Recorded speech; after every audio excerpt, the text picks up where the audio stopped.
শঙ্কা ছিল ইনজুরির, অবশেষে সেটাই সত্যি হলো। সান্তোস বাদ পড়ল টুর্নামেন্ট থেকে। দর্শক, ইনজুরি কবলিত নেইমার কি পারবে খেলা চালিয়ে যেতে, নাকি চলে যেতে হবে অবসরে? আপনাদের মূল্যবান মতামত আমাদের কমেন্ট করে অবশ্যই জানাবেন। পাউলিস্তা সিরিয়া A1 লিগের কোয়ার্টার ফাইনালের ম্যাচে নেইমার জাদুতে জিতেছিল সান্তোস। তবে সেই ম্যাচে পুরোপুরি সময় খেলতে না পারা নেইমারকে নিয়ে দুশ্চিন্তায় পড়তে হয়েছিল সান্তোস ও ভক্তদের। ব্র্যাগান্টিনোর বিপক্ষের সেই ম্যাচের ৭৬তম মিনিটে খুঁড়িয়ে খুঁড়িয়ে মাঠ ছাড়তে দেখা যায় নেইমারকে। নেইমারের এমন অবস্থায় শঙ্কা ছিল ইনজুরির। তবে সেমিফাইনালের গুরুত্বপূর্ণ ম্যাচের আগ পর্যন্ত নেইমারের ইনজুরি নিয়ে অফিসিয়াল কোনো বিবৃতি দেয়নি সান্তোস। শেষ পর্যন্ত ইনজুরির খবরই সত্যি হলো। পাউলিস্তা সিরিয়া A1 লিগের সেমিফাইনালে শক্তিশালী করিন্থিয়াসের বিপক্ষে সান্তোস হেরেছে ২-১ গোলে। এই ম্যাচে সান্তোসের স্কোয়াডে রাখা হয়নি ব্রাজিলিয়ান সুপারস্টার নেইমারকে।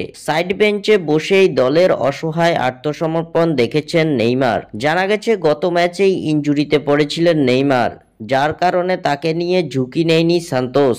তবে নেইমারের এই ইনজুরি কতটা গুরুতর কিংবা কতদিন মাঠের বাইরে থাকবেন ব্রাজিলিয়ান সুপারস্টার সে বিষয়ে এখনো কোনো তথ্য পাওয়া যায়নি। স্বাক্ষর থেকে সাব্বির ইসলাম।